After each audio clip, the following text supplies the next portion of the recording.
Happening now at 5 o'clock, we're learning more information today about some of the dogs adopted from a lakeshore animal rescue and the woman under arrest for animal cruelty. Plus, once again, a judge is ordering the owners of a lakeshore eyesore to clean up their act. How neighboring businesses feel about it. And at least one economic outlook shows West Michigan will outperform the rest of the country this year. More from that recently released report. Good afternoon. I'm Kirk Montgomery. And I'm Carla Bayron in for Juliet Dragus. 13 on your side at 5 starts right now. News that impacts you and your community. 13 on your side evening news starts now. We have been learning new information today on the story of Lisa Kober and her business, Kober's Canine Rescue.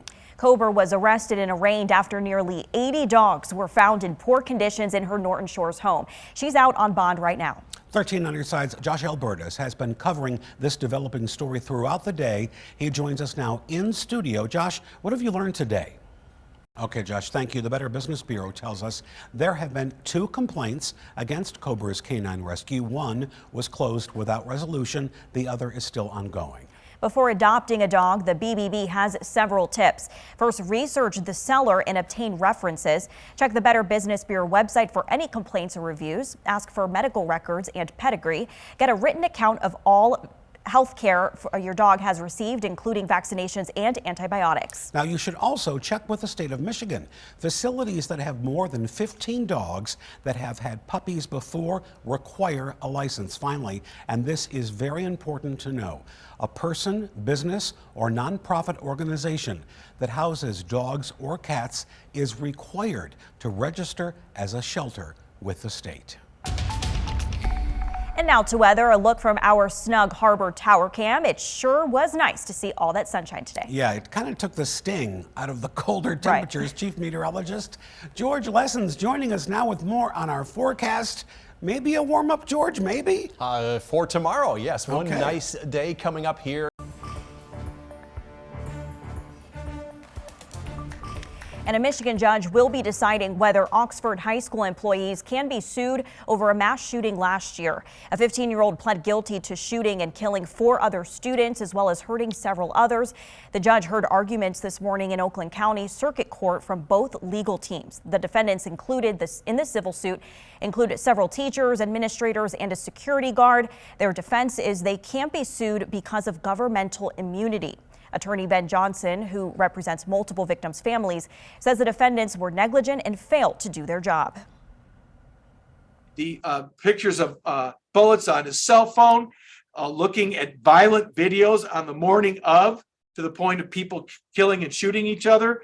All of these things make it foreseeable to the school district that he was going to hurt himself or others. Hence, they had to do more. The judge could decide within a few weeks whether to drop the case or send it to jury trial. Johnson adds if the judge dismisses the case, they would consider appealing to the Michigan Supreme Court. The Fed today hiked interest rates a 1/4 point in continued efforts to slow inflation. It's the central bank's second consecutive decision to slow rate increases. A recent government report showed inflation did slow in December, which marked 6 straight months of easing price increases. A new report says that the West Michigan economy will experience a slowdown this year, but will still outperform the rest of the country. Grand Valley State University released its annual economic forecast today.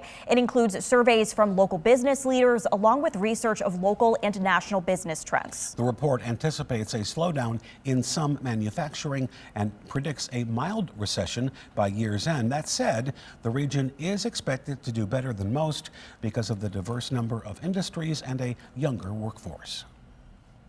We have more people in their 30s than we have over the age of 65 here in Kent County. And that is generating a lot of energy and a lot of human capital, which what we call it in economics, that allows us to increase the sizes of our businesses and allows us to grow. Isley says young people are attracted to Grand Rapids because of its vibrant nightlife, a lot of activities for families with children, and its natural resources like hiking trails and Lake Michigan beaches. Today, loved ones remembered Tyree Nichols in Memphis. It comes as police files revealed new details about the officers accused in his death. That story is next.